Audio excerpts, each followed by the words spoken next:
ఇప్పుడు మీకు ఒక్కటి కాదు, ఇప్పుడు నిన్నగా మొన్న ఊరగూడెంలో జానకి రామయ్య అనే ఒక వ్యక్తి ఉంటాడు. అతను ఆ ఊరికి తెలుగుదేశం పార్టీ ఉన్నప్పుడు తెలుగుదేశం గ్రామశాఖ అధ్యక్షుడు అతను, ఆ జానకి రామయ్య.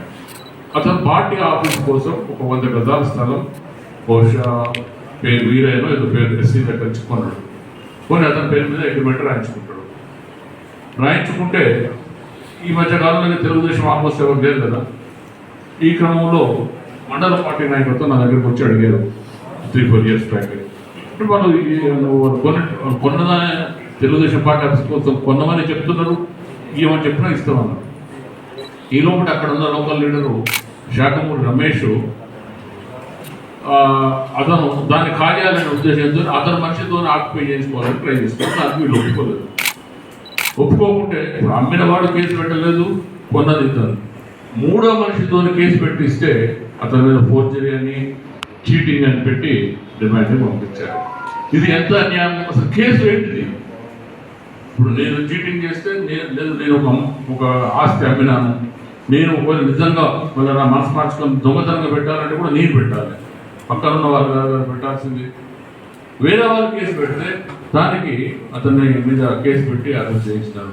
మీకు చిన్న ఎగ్జాంపుల్ చెప్తున్నాను. ఇదే ఆ ఊళ్ళో అదే ఇప్పుడు రమేష్ అనే వ్యక్తి మీద SC/ST కేసు అయింది 4 years బ్యాక్, 3-4 years బ్యాక్ అనుకుంటా. అతను నా దగ్గరకు వచ్చి అడిగితే నేను అరెస్ట్ చేయొద్దని చెప్పి అతనికి పోయి యాంటిసిపేట్ పోయి చేసుకొని చెప్పి అతను ఆపించారు. మరి మనం ఏం చేసినాం, ఇప్పుడు వాళ్ళు ఏం చేస్తున్నారు మీరు ఒకసారి ఆలోచించండి. మేమైతే ఎవరి మీద ఒక్కరోజు కూడా కేసు పెట్టమని చెప్పలేదు.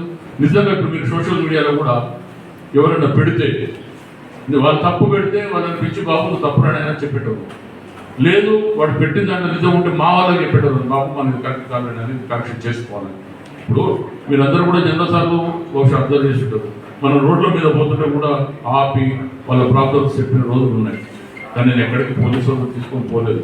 వాళ్ళ ప్రాబ్లమ్స్ కొనేటోళ్ళు మనకు అవకాశం ఉన్నది, పరిష్కారం చూపించటం మనం యాజ్ ఏ పబ్లిక్ లీడర్గా మనం చేయాల్సిన పని అది. కానీ అడిగిన నెలలో కొడతాము, అడిగిన నెల లోపలికి వేస్తామంటే ఇప్పుడు ఇదే రవి మీద ఇంకొక చిన్న ఎగ్జాంపుల్. నిన్నగాక మొన్న 27th నాడు నైట్ రాజారం అంటే మా అమ్మమ్మ వాళ్ళ ఊరు. ఆ ఊరికి సంబంధించిన ఒక SC వ్యక్తి టీచర్ ఉంటాడు, వాళ్ళ భార్య కూడా టీచర్ అనుకుంటారు. వాళ్ళు ఎక్కడ ఉంటారు, రూరల్లో ఉంటారు.